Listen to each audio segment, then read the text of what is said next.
ଆଜି ଶୁଣିବା ଉପନ୍ୟାସ ପରଜା। ଔପନ୍ୟାସିକ ଗୋପୀନାଥ ମହାନ୍ତି। ଭାଗ 1। କୋରାପୁଟରୁ ଲକ୍ଷ୍ମୀପୁର ଯିବା ରାସ୍ତାରେ ଲକ୍ଷ୍ମୀପୁର ମୋଟେ 1.5 କୋଶ ଥାଇ ଯେଉଁ ଭୟଙ୍କର ଧର୍ମଦୁଆର ଘାଟି ପଡ଼େ, ଏପାଖୁ 40 ସେପାଖୁ 50 ପାହାଡ଼ ଠେଲାଠେଲି ଧକ୍କାଧୁକ୍କି ହୋଇ ମୁହାଁମୁହିଁ ଠିଆ ହୋଇଥାନ୍ତି। ସେହି ଧର୍ମଦୁଆର ଘାଟିଠୁ ଉତ୍ତରକୁ କୋଶେ ଦୂରରେ ପଡ଼େ ଗୋଟିଏ ଛୋଟ ଗାଁ ସରସୁପଦର ଗୋଟିଏ ପାହାଡ଼ର ଢାଲୁରେ ଠିକ୍ ଅଣ୍ଟା ପାଖେ। ପାଖ ପାଖ ହୋଇ 3 ଜାତି ଲୋକଙ୍କର ବସତି। 3 ମିଞ୍ଚି କୁଡ଼ିଆ ଘର, ଡମ୍ବସାହି, ଗାଧବାସାହି ଓ ପରଜା ସାହି। ଧାଡ଼ି ଧାଡ଼ି ଘର। ଟଣିଅ ଝାଟିର ଜାଲି ବାଡ଼ ଭିତରେ ସାବୁଜା ସାବୁଜା ଜୋଣା, ଅର୍ଥାତ୍ ମକା କ୍ଷେତ, ଲଙ୍କା ମରିଚ କ୍ଷେତ, ଧୂଆଁପତ୍ର କ୍ଷେତ, ତା ବାହାରେ ମାଣ୍ଡିଆ, ଅଳସୀ, ଜଡ଼ା, କାନ୍ଦୁଲ ଅର୍ଥାତ୍ ବଡ଼ ହରଡ଼। ମୋଟେ 22 ଘରର ବାସ। ଏହି ଗାଁର ପରଜା ସାହିର ଶୁକ୍ରଜାନି ତା'ର ଟିକି ସଂସାରକୁ ଘେନି ଖୁସିବାସିରେ ହିଁ ଚଳୁଥିଲା। ମାଣ୍ଡିଆ ପେଜ ମନ୍ଦିକ ସଞ୍ଜ ସକାଳେ କେବେ ଊଣା ହୋଇ ନାହିଁ। ଅଣ୍ଟାରୁ ଡୋରକୁ 4 ଆଙ୍ଗୁଳିଆ କୌପିନି ଖଣ୍ଡିଏ ଲେଖାଏଁ କେବେ ଅଭାବ ନାହିଁ। ଭଲେ ମନ୍ଦେ ଚଳୁଛି। 3 ବର୍ଷ ତଳେ ତା'ର ଭାରିଜା ସମ୍ବାରୀ ଭାଲୁଗାଡ଼ ଝୁଲାରୁ ସକାଳୁ ସକାଳୁ ଶାଗ ତୋଳି ଯାଇଥିଲା, ଆଉ ଫେରି ନାହିଁ। କୋରାପୁଟିଆ ବୁଟାର ବୁହା ଗହଳରୁ ମଣିଷଖିଆ ମହାବଳ ବାଘ ତାକୁ ଘୋଷାରି ନେଇଗଲା। ତା'ପରେ ସଂସାର ବୋଇଲେ ଶୁକ୍ରଜାନି ନିଜେ, ବଡ଼ ପୁଅ ମାଣ୍ଡିଆ ଜାନି, ସାନ ପୁଅ ଟିକ୍ରା ଜାନି, ଆଉ ଝିଅ ଯୋଡ଼ିକ ଜିଲି ଆଉ ବିଲି। ସଞ୍ଜ ବୁଡ଼େ। ନୁଆଣିଆ କୁଡ଼ିଆର ଅଣଓସାର ପିଣ୍ଡାରେ ଛୋଟିଆ ନିଆଁଟିଏ ଦିକ୍ ଦିକ୍ ହୋଇ ଜଳେ। ଜିଲି ନୋହିଲେ ବିଲି ଗୋଟିଏ ହାଣ୍ଡିରେ ମାଣ୍ଡିଆ ଚୂନା କି ଶାଗ କି ଫେସା ହୋଇଥିବା ଆମ୍ବ ଟାକୁଆର କୋଇଲି ଅଜାଡ଼ି ଦେଇ ଚୁଲିରେ ଥୋଇଦେଇ ଗୋଡ଼ ଲମ୍ବି ବସିଥାନ୍ତି।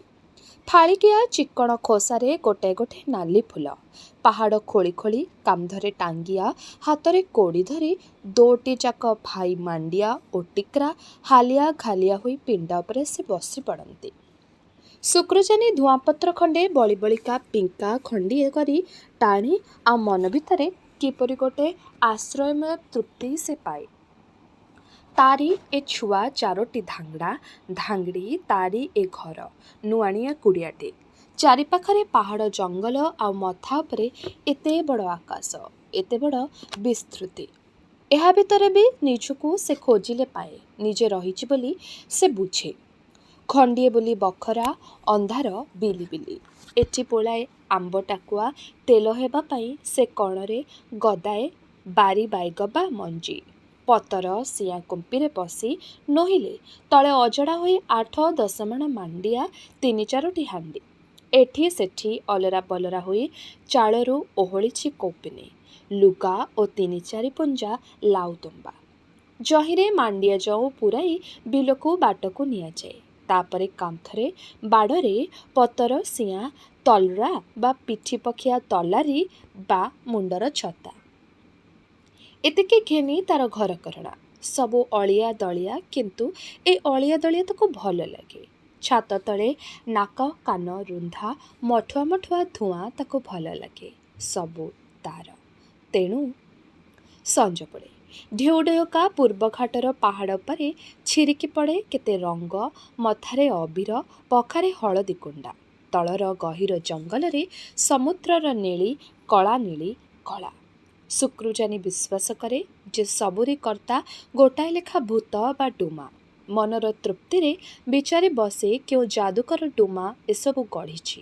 ଆକାଶ ଆଉ ଜଙ୍ଗଲ, ସଞ୍ଜ ଆଉ ରାତି। କେଉଁ ଡୁମା ଆଣିଦିଏ ସୌଭାଗ୍ୟ ଆଉ ଆନନ୍ଦ, କିଏ ଆଣିଦିଏ ଝଡ଼ି ତୋଫାନ, ଦୁଃଖ ଦୁର୍ଦ୍ଦଶା, କିଏ?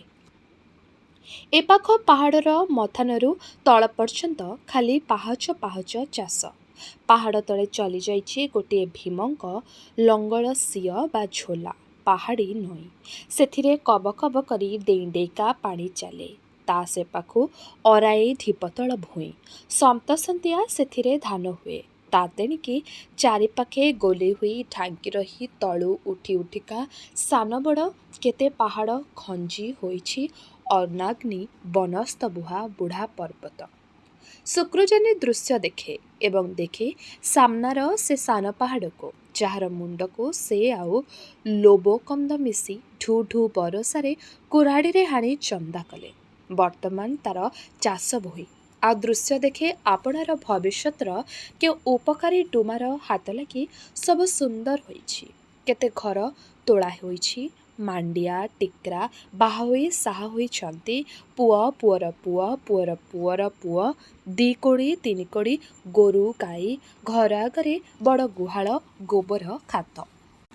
ଆଉ ଚାରିକରର ଯେତେ ସାନ ବଡ଼ ପାହାଡ଼, ସେଠି ଜଙ୍ଗଲ ସଫା ହୋଇ ଖାଲି କ୍ଷେତ କ୍ଷେତ କ୍ଷେତ, ପୁଅର ନାତିର ତା ନାତିର। ଭାବି ଭାବି ଶୁକ୍ରଚାନି ସତେକି ବୁଢ଼ା ହୋଇଯାଏ।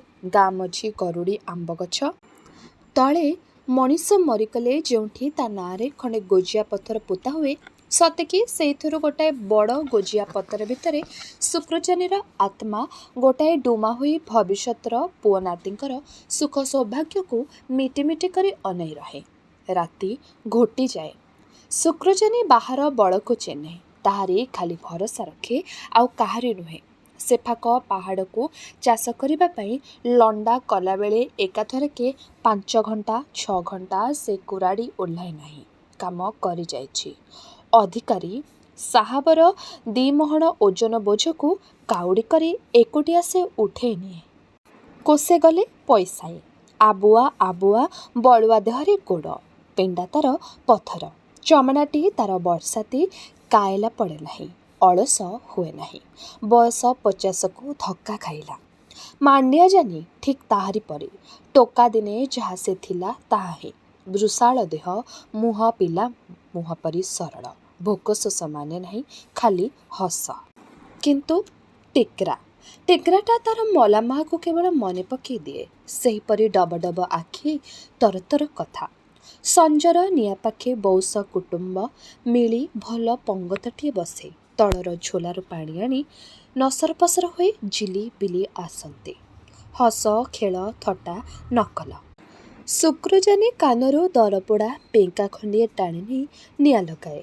ଧୂଆଁ ପିଉ ପିଉ ପିଇଯାଏ ସଞ୍ଜର ଶାନ୍ତି, ଖୋଲା ପାହାଡ଼ର ଶାନ୍ତି ସବୁ। ସେଦିନ ଗାଧୁଆ ବେଳେ ପାହାଡ଼ ତଳେ ଝୋଲାରେ ଝିଲିବିଲି 2 ଭଉଣୀ ଗାଧୋଉଥିଲେ। ନାଳର ବାଙ୍କରେ ପରଜା ସ୍ତ୍ରୀଲୋକଙ୍କ ତୁଠ। ପାହାଡ଼ ପାଖ ଖୋଲା, ଆରପାଖ ବୁଦୁବୁଦିକିଆ ଜଙ୍ଗଲ। ଉଞ୍ଚ ଚାଚରା ଉପରେ ଧଳା ପାଣି ଡେଇଁ ଡେଇଁ ଦୁଲ୍ ଦୁଲ୍ ହୋଇ କଚାଡ଼ି ହେଉଛି, ଗଡ଼ି ଗଡ଼ିକା ଆସୁଛି ତଳକୁ। ବଣଦେଶରେ ଏହିପରି ଅସଂଖ୍ୟ ଡୁଡୁମା। ମୁଣ୍ଡ ଉପରେ ବରଗଛ ଛାଇ। ଢାଲୁ ଅତଡ଼ାରେ ସାବୁଜା ମାଣ୍ଡିଆ କ୍ଷେତ କେନା କେନା ହୋଇ ପାଣି ଉପରକୁ ଓହଳି ପଡ଼ିଛି। ସରୁ ନାଲି ନାଲି ବାଟଚଲା ତୁଠ ରାସ୍ତା, ସାପେଇ ସାପେଇ ଅତଡ଼ାଏ ଅତଡ଼ାଏ। ନାଳର ବାଙ୍କରେ ନିରୋଳାରେ ଝିଲି ଆଉ ବିଲି ଗାଧୋଉଥିଲେ। ବୟସ 17 ଓ 14। ପରଜାର ଗାଧୋଇବା ଅଭ୍ୟାସ ଅନୁଯାୟୀ ଦିହେଁଯାକ ଲଙ୍ଗଳା।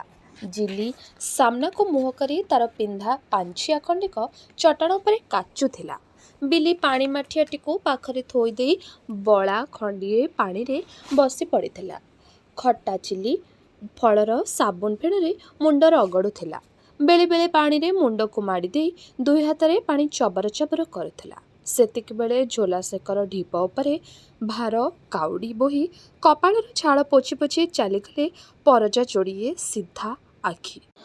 ତଳେ ତଳେ ଝୋଲା କୂଳାକୂଳେ ଉଣ୍ଡି ଉଣ୍ଡିକା କୋଳି ଗଛରେ ହରଡ଼ ଚଢ଼େଇ ଖୋଜିବା ବାହାନାରେ କାନ୍ଧରେ ବନ୍ଧୁକ ପକେଇ ଏକର ସେକର ହେଉଥିଲା ଆଉ ଜଣେ। ସେ ସଭ୍ୟ ଜଗତର ଲୋକ, କାରଣ ସେ ଜଙ୍ଘିଆ ପିନ୍ଧିଥିଲା, ଅଧା କାମିଜ ପିନ୍ଧିଥିଲା। ଏଇ ଅଧାଲଙ୍ଗୁଳି ଦେଶରେ ସେ ଅଧିକାରୀ, ହାକିମ, କାରଣ ସେ ବଣ ଗାରଡ଼ ବା ଜଙ୍ଗଲ ଜମାତ। ତାର କାମ ବଣ ଜଗିବା, କିଏ କ'ଣ ହାଣି ପକାଉଛି ନିଘା କରିବା, ଧରପକଡ଼ କରିବା, ଗର୍ଜନ କରିବା। ଜଙ୍ଗଲ ଜମାଣ୍ଡ ଏ ଅଞ୍ଚଳକୁ କମାନ୍ ପଡ଼ିଥିଲା। ଗୋଟାଏ ଗଛକୁ ଉଣ୍ଡିବା ବାହାନାରେ କେତେବେଳୁ ସେ ଏ ପାଖକୁ ପାଣିକୁ ଚାହିଁଥିଲା। ହଠାତ୍ ଦୃଷ୍ଟି ପଡ଼ିଗଲା ଝିଲିର। 2 ଭଉଣୀ କିଲିକିଲିଆ ହୋଇ ଉଠି ପଡ଼ିଲେ।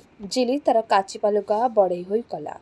ବିଲି ଭଉଣୀ ପଛଆଡ଼େ ଲୁଚି ଯାଇ ଇଆଡ଼କୁ ସିଆଡ଼କୁ ଚାହିଁ ପଛେଇ ପଛେଇ ହାତ ବଢ଼ାଇଲା ବରଗଛ ସିଏକୁ, ଯେଉଁଠି ତାର ନାଲି ଲୁଗା ଖଣ୍ଡିକ ପବନରେ ଦୋହଲୁଥିଲା। ହସରେ ହସରେ ଝୋଲାର ପାଣି ଛଳଛଳେଇ ଉଠିଲା। ଜମାନ୍ ହସି ହସି ଛପିଗଲା ବୁଦା ଉଢୁଆଳରେ।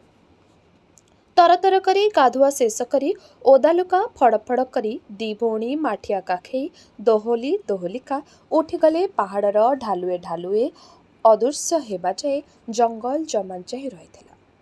ନାକ ଫୁଲେଇ ଆଖିରେ ନିଆଁ ଜାଳି ଉଠୁପଡ଼ ଛାତିରେ ଏକା ଜାଗାକେ ଠିଆ ହୋଇ ଚାହିଁଥିଲା।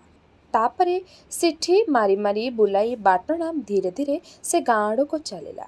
ହରଡ଼ ଚଢ଼େଇ ଲୁଚି ସାରିଥିଲେ। ପାଗ ବିଗିଡ଼ିଗଲା। କାନ୍ଧରେ ବନ୍ଧୁକର ବୋଝ ଭାରି ଭାରି। ଗାଁରେ ନାଇକ ଘର ପିଣ୍ଡାରେ ଗୋରୁଶାଳାର ତାଟି ବନ୍ଧା ହୋଇ ଜଙ୍ଗଲ ଜମାନ୍ର ଛାଉଣି। ନାଇକ ଖଜଣା ଅସୁଲ କରେ। ରଜା ଘର ରିବିଣି ବା ରେଭିନ୍ୟୁ ଇନ୍ସପେକ୍ଟର ଅମିନଙ୍କୁ ଦିଏ। ଗାଁର ଖବର ଅନ୍ତର ସରକାରରେ ଜଣାଏ। ତେଣୁ ରଇତମାନଙ୍କଠୁ ସେ ଟିକେ ଉଚ୍ଚରେ। ତେଣୁ ସମସ୍ତିଙ୍କର ସବୁ ରଗଡ଼ ପାଇଁ ମୁଝାମ୍ ସେ। ଅଧିକାରୀ ଆସିଛନ୍ତି। ନାଇକ ପିଣ୍ଡାରେ ବସା। ଗୌରବ ଦେଖାଇ କୌପେନି ଉପରେ ପୁରୁଣା କୋଟ ଖଣ୍ଡି ସେ ପିନ୍ଧିଲା। ମୁଣ୍ଡରେ ପଗଡ଼ି ଭିଡ଼ିଲା। ତାହା ଉପରେ ପିଙ୍କା ଟାଣିବା ଶାଳପତ୍ରର କାହାଳି ପୁଞ୍ଜାଏ ଉଙ୍କି ମାରୁଥାଏ। ମୁଣ୍ଡକୁ ଅଣ୍ଟା ତଳକୁ ଭାଙ୍ଗି ଦେଇ ଦୁଇ ହାତରେ ଅଧିକାରୀର ପାଦ ଛୁଇଁ ମୁଣ୍ଡରେ ମାରି ନାଇକ ଗଦଗଦ ହୋଇ କହିଲା, ଜୁହାର ଗାରଡ଼ ମହାପ୍ରଭୁ, ତୁମର ପାଦୁକା ଶୀତଳ ହେଉ। ଚାରିଆଡ଼େ ହୁଲୁର ହୋଇଗଲା। ଗାରଡ଼ ଗାରଡ଼ ଜମାନ୍ ଜମାନ୍। ନାଇକର ହାତବାରିଶି ଗାଁର ଜଗୁଆଳ ଏବଂ କର୍ମକର୍ତ୍ତା ଡମ୍ବ ବାରିକ ବାଡ଼ି ହଲେଇ ହଲେଇ ଚାରିଆଡ଼େ ଚହଳ ପକାଇ ବୁଲିଲା। ଲୋକେ ରୁଣ୍ଡ ହେଲେ। ସିଧା ଆସିଲା ଚାଉଳ, ଡାଲି, ପନିପରିବା, ଗାଁର ଫସଲ। ଜଙ୍ଗଲ ଜମାନ୍ କମ୍ ମହାପ୍ରଭୁ ନୁହନ୍ତି। ବଣରେ ଗୋରୁ ଚରାଇବା ପାଇଁ ହଳ ପିଛା ଲଙ୍ଗଳ ପାନୁ ବା ଟିକସ ଦେବାକୁ ପଡ଼େ। ଏ ତ ମାମୁଲି। ତାହା ଛଡ଼ା କିଏ କେଉଁଠି ତାଷ କରିବା ସକାଶେ ବାଘୁଆ ଅରମା ମାରି ଜମି କରିଛି ଅର୍ଥାତ୍ ପୋଳୁ ତାଷ କରିଛି, ସେଥିପାଇଁ ଜୋରିମାନା ପଡ଼ିବ। କିଏ ବେଆଇନ ଭାବେ ଇଜାର ବା ରିଚାର୍ଭଡ଼ ବଣରୁ ମହୁ ଆଣିଛି କିମ୍ବା ଘର କରିବାକୁ ଶାଳଗଛ ପିଆଶାଳ ଗଛ କାଟିଛି, ସବୁ କଥାକୁ ପତର ଗଳି ଜଙ୍ଗଲ ଜମାନ୍। ଜଣେ ଜମାନ୍ ତାର 8 ଟଙ୍କା ଦରମା। ତାର ଦଖଲରେ 10-15 କୋଶ ନିଘଞ୍ଚ ଜଙ୍ଗଲ ସ୍ୱାପଦ ସଂକୁଳ। କୁକୁଡ଼ା ଆସିଲା, ତାର ଡିମ୍ବ ବି ଆସିଲା। ଏସବୁ ସାଗ। ଅନେକେ ଉପାଧିଆ ପଡ଼ିଲେ। ଜଙ୍ଗଲ ଜମାନ୍ ଭୋଗ ପାଇ ପାଇ ବର ବୃଷ୍ଟି କଲା। ଶୁକ୍ରଜାନିର ଜମି ଦରକାର। ତାର ବଢ଼ନ୍ତା ପରିବାର ପୁଅକୁ ବିଭା କରିବ। ପୁଅର ପୁଅ ସେ ଦେଖିବ। ଉଞ୍ଚମାଳି ଦମକ ଆଡ଼କୁ ଚାହିଁ ତାର ଖାଲି ଦୀର୍ଘଶ୍ୱାସ ଯାଏ। ଜଙ୍ଗଲ ଜମାନ୍ର ଦୟାରୁ ସେଠି ସଲମନ ଡମ୍ବ, ଇଷ୍ଟିଫାନ ଡମ୍ବ କାହିଁ 10 ମାଣ ଜମି ସଫା କରି ସାରିଲେଣି। ତାର ବି ଦରକାର, ତାର ବି ହାତ ଖୁଲୁ ଖୁଲୁ ହେଲାଣି। ଶୁକ୍ରଜାନିର ବଡ଼ ବଡ଼ କାଠ ଦରକାର। ସେ ଆହୁରି ଘର ତୋଳିବ। ପୁଅମାନେ ବିଭା ହେଲେ ନିଆର ଘର କରିବେ। ଏ ପରଜା ସମାଜର ରୀତି। ଦିନ ଦ୍ୱିପହରେ ଯୋଡ଼ିଏ କୁକୁଡ଼ା 3ଟି ପଣସ ଧରି ଜଙ୍ଗଲ ଜମାନ୍ ପାଖେ ଯାଇ ଶୁକ୍ରଜାନି ଉପାଧିଆ ପଡ଼ିଲା। ପରଜାର ବିନୟ ଭଙ୍ଗୀରେ କହିଲା, ମହାପ୍ରଭୁ, ତୁ ଦୟା ନ କଲେ ଆମେ ମରିଯିବୁ ନାହିଁ କି? ଜଙ୍ଗଲ ଜମାନ୍ ତୁନି ହୋଇ ରହିଲା। ଅଣ୍ଟାରୁ ଯୋଡ଼ିଏ ଟଙ୍କା କାଢ଼ି ତଳେ ଥୋଇ ଦେଇ ହାତ ଯୋଡ଼ି ଶୁକ୍ରଜାନି ନିବେଦନ କଲା, ମହାପ୍ରଭୁ। କ'ଣ କହୁଛୁ ମହାପ୍ରଭୁ, ହାଣିବି ନା? ହଉ। ତାର କାମ ସରିଗଲା। ଶୁକ୍ରଜାନିର ଆନନ୍ଦ ରଖିବାକୁ ଜାଗା ନଥାଏ। ଖୋଜକେ ଦି ପାହୁଣ୍ଡ ଡେଇଁ ସେ ଘର ଭିତରକୁ ଫେରିଲା। ଖିଆପିଆ ସାରି ପୁଟୁଳା ବୁଜୁଳା ବାନ୍ଧି ଜଙ୍ଗଲର ଜମାନ୍ ଛାଉଣି ଉଠାଇ ନେଲା। ଏଣିକି ଆଉ ଗୋଟିଏ ଗାଁ। ଜିନିଷ ବୋହିବାକୁ 4 ଜଣ ଭେଣ୍ଡିଆଙ୍କୁ ବିଲରୁ ଓଟାରି ଆଣି ବାରିକ ହାଜର କଲ। ବୋଝ ଉଠିଲା, ବୁଜୁଳି ଉଠିଲା। କାନ୍ଧରେ ବନ୍ଧୁକ ପକେଇ ଜଙ୍ଗଲ ଜମାନ୍ ଉଠିଲା। ଛାଇ ଲେଉଟା ବେଳ ଗାଁ ତୁଠରେ ଜିଲି ଗୁରୁଦି ଶାଗ ଗାଧୋଉଥାଏ। ଛୋଲା ସେପକ୍ଷେ ଅଟକି ରହି ଜମାନ୍ ହାଙ୍କିଲା, ଏ ନୁନି, କାଁ କରୁଲେ?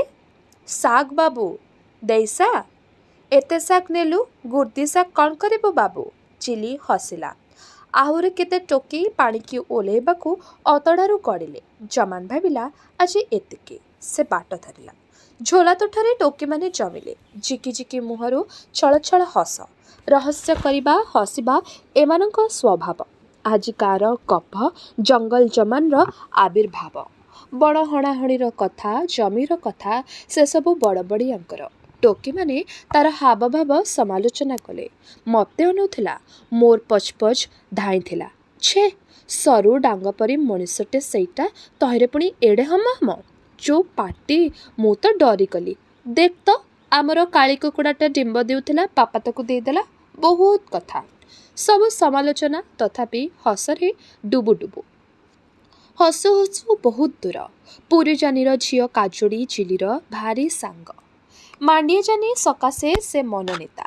ଝିଲି ଉପରକୁ ପାଣି ଆଞ୍ଜୁଳାଏ ଫୋପାଡ଼ି ଦେଇ ହସିକିନା କାଜୁଡ଼ି ଆରମ୍ଭ କଲା। ଏ ବାଗ୍ଲି, ବାଗ୍ଲା ରେଙ୍ଗୁ ପରଜାର ପୁଅ। ଦିନା କେତେ ହେଲା ଗାଁରେ ଗପ ଚଟିଛି। ବାଗ୍ଲା ଆଉ ଝିଲି ପରସ୍ପରକୁ ଭଲ ପାଉଛନ୍ତି, ବିଭା ହେବେ। ପୁଣି ପାଣି ଛିଞ୍ଚାଡ଼ି କାହା କଥା ଏତେ ଭାବୁଛୁ ଲୋ ଏ ବାଗ୍ଲି? ଭାକ୍, କଥା କହିବୁ ନାହିଁ? ଝିଲି କହିଲା। କ'ଣ କହୁଛୁ ଏ ଭାଉଜ? ମୋର ଗରଜ ପଡ଼ିଛି ୟାଙ୍କ ଭାଉଜ ହବାକୁ। ଜମା ଟିକେ ଇଚ୍ଛା ଥିବ ପରା? କାଜୁଡ଼ି ମୁହଁ ଝାଡ଼ି ଝାଡ଼ି କହିଲା।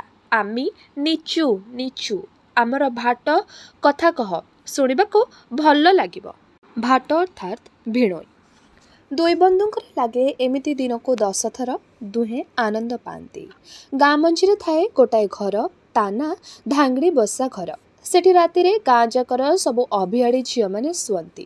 ଟିକିଏ ଛାଡ଼ି ଧାଙ୍ଗଡ଼ା ବସା ଘର ଅଭିଆଡ଼ ଟୋକାଏ ଶୋଇବା ପାଇଁ। ପରଜା ସମାଜରେ ଟୋକାଟୋକି ଆପଣା ଘରେ ନ ଶୋଇ ଟୋକିମାନେ ଧାଙ୍ଗଡ଼ି ବସାରେ, ଟୋକାମାନେ ଧାଙ୍ଗଡ଼ା ବସାରେ ଶୋଇବା ବିଧି। ଦିନା କେତେ ହେଲା ଝିଲି ଧାଙ୍ଗଡ଼ି ବସା ଘରର ରାତି ପଙ୍ଗତକୁ ଯାଇନଥିଲା। କାଜୁଡ଼ି ଥଟ୍ଟା କରି ପଚାରିଲା, କାହିଁକି ଆସୁନୁ? ଧାଙ୍ଗଡ଼ି ବସା ଘରେ ବହୁତ ଲୋକ ବୋଲି ନୁହେଁ? ଲୋକ ଥିଲେ କାହାର କ'ଣ କରିବେ? ହେଇ ଦେଖ ଦେଖ, ନିଜର ଇଷ୍ଟ ବା ଇଚ୍ଛା। ଡର କାହାକୁ ନା କ'ଣ? ସତେ ମ, ଆଜି ଆସିବୁ, ନହେଲେ ସେ ପାଖେ ଧାଙ୍ଗଡ଼ା ବସା ଘରେ ବିଚରା ବାଗ୍ଲା କି ଦଶା ହେବ କେଜାଣି? ରାତି ରାତି ଜଗି ରହି ଖାଲି ଡୁଙ୍ଗୁ ଡୁଙ୍ଗା ବଜଉଛି ଆଉ ଗୀତ ମାରୁଛି। ଏ ଝିଲି, ଝିଲି, ଏ ଝିଲି, ଝିଲି ବୋଲି ବୋଲି। କାଜୁଡ଼ି ଝିଲୁକୁ କେଞ୍ଚି କୁତୁକୁତୁ କରି ସେ ଗୀତ ବୋଲି ବୋଲି ଚଳେଇ ଚଳେଇ ଚାଲିଗଲା। ଉପରୁ ସ୍ୱର ବଦଳେଇ ଅତି ସ୍ନେହରେ ଫୁସୁଲେଇ କୋବଲେଇ କହିଲା, ଆଜି ଆସିବୁ? ଝିଲି କହିଲା, ହଉ। ଦୁଷ୍ଟ ହସ ହସି କାଜୁଡ଼ି ଚାଲିଗଲା। ଝିଲି ଗୁର୍ଦି ଶାଗ ଆଡ଼କୁ ମନ ଦେଲା। ଗୁର୍ଦି ଶାଗ ନାଳେଇଲାଣି। ସୂର୍ଯ୍ୟ ଅସ୍ତ ହେଉଛି। ଆକାଶରେ କବିତା, ନିଛାଟିଆ ଝୋଲା କୂଳ। ଝିଲିକୁ ଅଳସ ଲାଗିଲା। ଅନ୍ୟମନସ୍କ ହୋଇ ସେ ଠିଆ ହୋଇ ରହିଲା। ମୁହଁରେ ସ୍ୱପ୍ନର ଛାଇ। ସେଇ ସ୍ୱପ୍ନରେ ବାଗ୍ଲା ଉଇଁଲା, ବଳିଷ୍ଠ ଗଢ଼ଣ, ସରଳ ହସ। ବାଘ ପରି ମୁହଁରେ ହରିଣ ପରି ଚାହାଣୀ। ପିଲାଟି ଦିନୁ ଏକାଠି ଧୂଳିଖେଳ। ଦିନୁ ଦିନ ବାଗ୍ଲା ତାହା ପାଖକୁ ଆଉଜି ଆସିଛି। ଦୁହେଁ ବଢ଼ି ଉଠିଛନ୍ତି ଶାଳଗଛ ପରି, ଭାଲୁକୁଣି ଶିଆଳି ଲଟା ପରି। ଇଏ ବାଗ୍ଲା ତାକୁ ଭଲ ପାଏ। ବାଗ୍ଲା ତା ପାଇଁ ଖୋଜି ଖୋଜି କୋଳି ଆଣିଦିଏ, ଫଳ ଆଣିଦିଏ, କେତେ ସରଦାର ଦାନ କରିଦିଏ। ଆଉ ବାଗ୍ଲା ତାର ଯନ୍ତ୍ର ଡୁଙ୍ଗୁଡୁଙ୍ଗା, ତାର ଗୋଟିକିଆ ତାରଟି ଲାଉକଳ ଉପରେ ରାତି ରାତି ଛଣଛଣେଇ ଉଠେ ଝିଲିର ଆବାହନୀ ଗାଇ ଗାଇ। ବାଗ୍ଲା ଅପେକ୍ଷା କରୁଛି। ଚମକି ପଡ଼ି ଝିଲି ଠିଆ ହେଲା। ଝୋଲା ସେକର କଣରୁ କୁଟ୍ରା ବୋବୋଉଛି। ସଞ୍ଜ ପଡ଼ିଲାଣି। ଝିଲି ଘରକୁ ବାହୁଡ଼ିଲା। ପହିଲି ଅନ୍ଧାରେ ସାହିର ଆଲୁଅ ଯେତେବେଳେ ଜୁକୁଜୁକୁ ଦିଶିଲା, ଶୁକ୍ରଚାନୀର ପିଣ୍ଡାରେ ଚୁଲି ଜଳିଲା।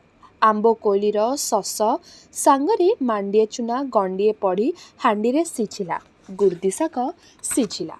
ଶୁକ୍ରଚାନୀ ଆଜି ଭାରି ଖୁସି। ମାଣ୍ଡିଆ ଆଉ ଟିକରା ବସିଲେ, ଝିଲିବିଲି ମଧ୍ୟ ବସିଲେ। ଶୁକ୍ରଚାନୀ କହିଲା, ବୁଝିଲ ପିଲାମାନେ, କାଲି ସକାଳୁ ମାଳି ଦମକ ଜମାନ୍ କହିଛି, ଆଉ ବେଶୀ ଡେରି ନାହିଁ। ପିଙ୍କା ଖଣ୍ଡିଏ ମୁହଁରେ ଦେଇ ତୁନିତାନିସି ବସି ଭାବିଲା। ହେଇ, କାଠ ହଣା ହେଲା, ଘର ତିଆରି ହେଲା, ଜଙ୍ଗଲରୁ ଜମି ବାହାରିଲା, ତାପରେ ନାତି, ଅଣନାତି, ପଣନାତି। କହିଲା, ଯାଅ ଆଜି ସମସ୍ତେ ଧାଙ୍ଗଡ଼ା ବସା ଧାଙ୍ଗଡ଼ି ବସା ଘରକୁ। ହସ ଉଛୁଳିଲା, ଲାଗିଲା, ଖୁସି ଗପ ସଭା ଜମି ଆସିଲା। ଝିଲି ଅନ୍ଧାରରେ ବସି ବସି ଜଡ଼ା ତେଲ ମାରି ମୁଣ୍ଡଟିକୁ ସୁତୁରେଇ କରି କୁଣ୍ଡେଇ ନେଲା। ମାଣ୍ଡିଆ ଡୁଙ୍ଗୁଡୁଙ୍ଗା ଖଣ୍ଡିକ ଚାଳରୁ ଓଟାରି ଆଣିଲା। ଗୋଟିଏ କଣରେ ଗପା ମାରି ବସି କିଛି ନ ଜାଣିଲା ପରି ତାର ଯନ୍ତ୍ରର କାନ ମୋଡ଼ି ଟୁଙ୍ଗ୍ଟାଙ୍ଗ୍ କଲା। ପରଖି ନେଲା ଠିକ୍ ଅଛି କି ନାହିଁ। ଖିଆପିଆ ସରିଲା। ଝିଲି ଚାଲିଲା ଗାଁର ଧାଙ୍ଗଡ଼ି ବସା ଘରକୁ। ମାଣ୍ଡିଆ ଗଲା ଧାଙ୍ଗଡ଼ା ବସା ଘରକୁ। ଅନ୍ଧାରୁଆ ବାଟରେ ମାଣ୍ଡିଆ ପଚାରିଲା, କୁଇ ଯାଉଁଲେ ଅର୍ଥାତ୍ କୁଆଡ଼େ ଯାଉଛୁ? ଜିଲି କହିଲା, ଆର୍ ତୁଇ ଯେ? ଗାଁ ମଝିରେ ଏପାଖ ସେପାଖ ଘର ଦୋଟି। ବାପା ମା'ଙ୍କଠୁ ଦୂରରେ ଏହିପରି ଏମାନେ ସବୁ ଦିନେ ଶୁଅନ୍ତି। ବାଧା ନାହିଁ, ବନ୍ଧନ ନାହିଁ, ଆକଟ ନାହିଁ। ଏହି ଦୁଇଟା ଘରକୁ କେନ୍ଦ୍ର କରି ପରଜା ଜାତିର ଇତିହାସ ଯୁଗେ ଯୁଗେ ଗଢ଼ି ଚାଲେ। କେବଳ ଗୀତରେ ଗୀତରେ କଥା ଭାଷା। ଏ ଘରୁ ସେ ଘର।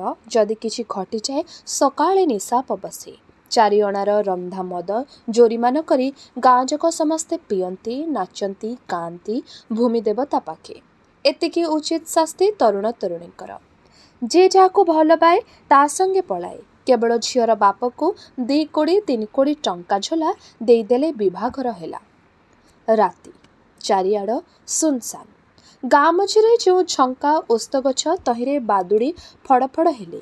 ତାରାଗୁଡ଼ିକ ଅନ୍ଧାରି ଆକାଶରୁ ଜୁଳୁଜୁଳୁ କରି ଅନେଇ ରହିଲେ। ଗାଁ ମଝିରେ ସେ ଧାଙ୍ଗଡ଼ି ବସା ଆଉ ଧାଙ୍ଗଡ଼ା ବସା ଘରକୁ। ଧାଙ୍ଗଡ଼ା ବସା ଘରୁ ଡୁଙ୍ଗୁଡୁଙ୍ଗା ବାଜି ଉଠିଲା। ଲାଉଖଳ ଉପରେ ଆଙ୍ଗୁଠିର ମୁଦି ଆଉ ଘୁଙ୍ଗୁର ଠକ୍ ଠକ୍ ଝୁମୁର ଝୁମୁର କରି ତାରର ଟଙ୍ଗ ଟାଙ୍ଗ ତାଳ ସହିତ ଥାକକୁ ଥାକ ବାଗ୍ଲା ପରଜା ଗୀତ ବୋଲିଲା। ହୁଡ଼ାଇଲାରୁ ଚୋଣା ଲୋ, ସିଝାଇଲାରୁ ଚୋଣା, ଏ ସତିଆ ଟୋକି ତାର ତଲୁ ନାକେ সোনা। রাঙ্গু বান্ধা ডুঙ্গু ডুঙ্গা বড়ে শোভা পাঝুলি আর সিকে নেতা বাড়ু জিসি কান্দুলি এ সতিয়া ଟୋକି ଜିଲି ଜିଲି ବୋଲି ମଲି। ଅର୍ଥାତ୍ ପୋଡ଼ା ହେବା ମକା ଓ ସିଝା ହେବା ମକା ନାଁରେ ମୁଁ ଗୀତ ଯୋଡ଼ୁଛି ତୋରି ଉଦ୍ଦେଶ୍ୟରେ। ହେ ସତିଆ ଟୋକି, ତୋର ତଳନାକରେ ସୁନା ଫାସିଆ କେଡ଼େ ସୁନ୍ଦର। ସେହି ମୁହଁକୁ ଝୁରି ଝୁରି ମୋର ପିତ୍ତଳ ତାରବନ୍ଦା ଡୁଙ୍ଗୁଡୁଙ୍ଗା ବାଜୁଛି। କେ ସୁନ୍ଦର ବାଜୁଛି। ଖାଲି ଆକୁଳ ବିଳାପର ଧ୍ୱନି। ବିଧବା ମା ଆଉଥରେ ବିଭା ହେଲେ ତାକୁ ପର ଘରକୁ ନେଇଗଲା ବେଳେ ତାର ଝିଅ ଯେପରି କାନ୍ଦି ମରେ ସେହିପରି ମୁଁ କାନ୍ଦି ମରୁଛି। ହେ ସତିଆ ଟୋକି, ତୋର ନାଁ ଧରି ଜିଲି ଜିଲି ହୋଇ ମୁଁ ମଲି। ଜିଲି ନିଶ୍ୱାସ ବନ୍ଦ କରି ଶୁଣିଲା।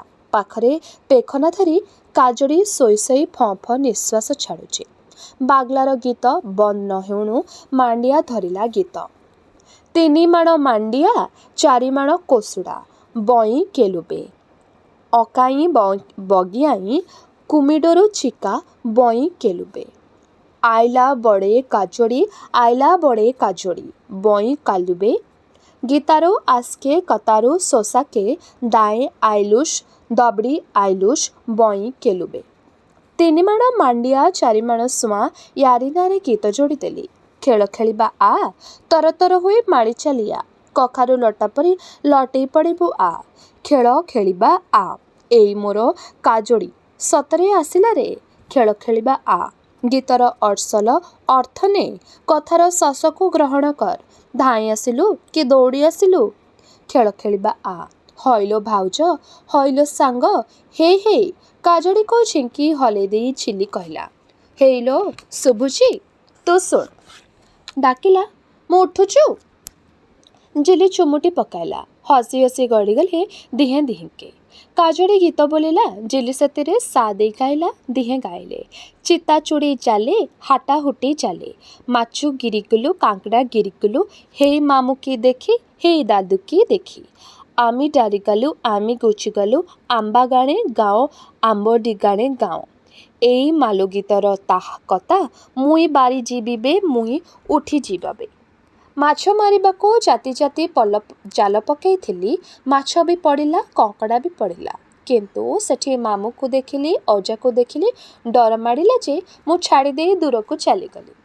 ଯେଉଁଆଡ଼େ ଖାଲି ଆମ୍ବ ଗଣତି ହୁଏ, ଆମ୍ବଡ଼ା ଗଣତି ହୁଏ, ସେହି ଗାଁର ମାଲୁଆ ଗୀତର କଥା ମୋଟେ ଏତିକି ଯେ ଯେଣେ ତେଣେ ମୁରବି ସାଲୁ ସାଲୁ। କେବଳ ଭୟ, ଲାଜ। ନା, ମୁଁ ବାହାରି ଯିବିରେ, ଉଠି ଯିବିରେ। ପୁଣି ସେପାଖୁ ବାଗ୍ଲା ଧରିଲା ଡୁଙ୍ଗୁଡୁଙ୍ଗା। ଏଥର 3-4ଟା ଡୁଙ୍ଗୁଡୁଙ୍ଗା ଏକା ସଙ୍ଗେ ବାଜି ଉଠିଲା। ପତ୍ରରୁ ଅନ୍ଧାର ଖସି ଖସି ପଡ଼ିଲା। ପାହାଡ଼ ମୁଣ୍ଡରେ ଉଠିଲା ଫାଳେ ବଡ଼ ଜହ୍ନ। ଡୁଙ୍ଗୁଡୁଙ୍ଗାର ଝଣଝଣ ଭିତରେ ବାଗ୍ଲା ଗୀତ ବୋଲିଲା। ତଲୁମଲିଗୁଡ଼ା ଚିତିରାରୁ ଶାଢ଼ୀ ବେଗି ଦୋବେ ବେଗି କାଚୁବେ ଆ ଚାକୁଚିରେ ନନାରାଣୀ ବେଗି ନାଚୁବେ ବେଗି ଡେଙ୍ଗା ହୁବେ ବାଲା ଗାଜନା ସାବଡ଼ି ଗାଜନାଇ ଏ ମାମୁରେ। ମନ ଖୁସିରେ ନାଟକର ଏ ମାମୁଁ ଘର ଗାଁରେ, ଏଇ ଅଜାଘର ଗାଁରେ, ଏ ପିତୃପୁରୁଷଙ୍କ ଗାଁରେ ଏଠି କିଛି ଲାଜ ଡର ନାହିଁ। ତୋର ଜାଲରେ ଏଠି ମାଛ ପଡ଼ି ନାହିଁ କି କଙ୍କଡ଼ା ପଡ଼ି ନାହିଁ। ଝିଲି ସ୍ୱପ୍ନ ଦେଖୁ ଦେଖୁ ଶୋଇଗଲା। କାଜଳି ଯେତେ ଟାହିଟାପରା କଲେ ଉଠିଲା ନାହିଁ। ତାପରେ କ୍ରମେ ଡୁଙ୍ଗୁଡୁଙ୍ଗା ବନ୍ଦ ହେଲା। ଆହୁରି ରାତି ବଢ଼ିଲା। ଅଧରାତିରେ ଓସ୍ତ ଗଛରେ ପତ୍ରେ ପତ୍ରେ ଖେଳି ବୁଲୁଥାଏ ଜ୍ୟୋତ୍ସ୍ନାର ସ୍ୱର। ଆଖି ମଳି ମଳି ଝିଲି ଉଠିଲା। ଦମ ଦମ ଛାତିରେ ଘଡ଼ିଏ କାଳ ଥକ୍କା ହୋଇ ରହିଲା। ତାପରେ ମନେ ମନେ ଭାବିଲା, ଆଜି ନାହିଁ। କାଜଳିକୁ କୁଣ୍ଢେଇ ଧରି ଥିର ହୋଇ ଶୋଇ ପଡ଼ିଲା। ତେବେ ଏହିଠାରେ ଶେଷ ହେଲା ଔପନ୍ୟାସିକ ଗୋପୀନାଥ ମହାନ୍ତିଙ୍କର ଉପନ୍ୟାସ ପରଜାର ପ୍ରଥମ ଭାଗଟି। ଆଗାମୀ ଅଧ୍ୟାୟରେ ଏ ଉପନ୍ୟାସଟିର ଅବଶିଷ୍ଟ ଭାଗଗୁଡ଼ିକୁ ଆମେ ଶୁଣିବା। ରହିଲି, ନମସ୍କାର।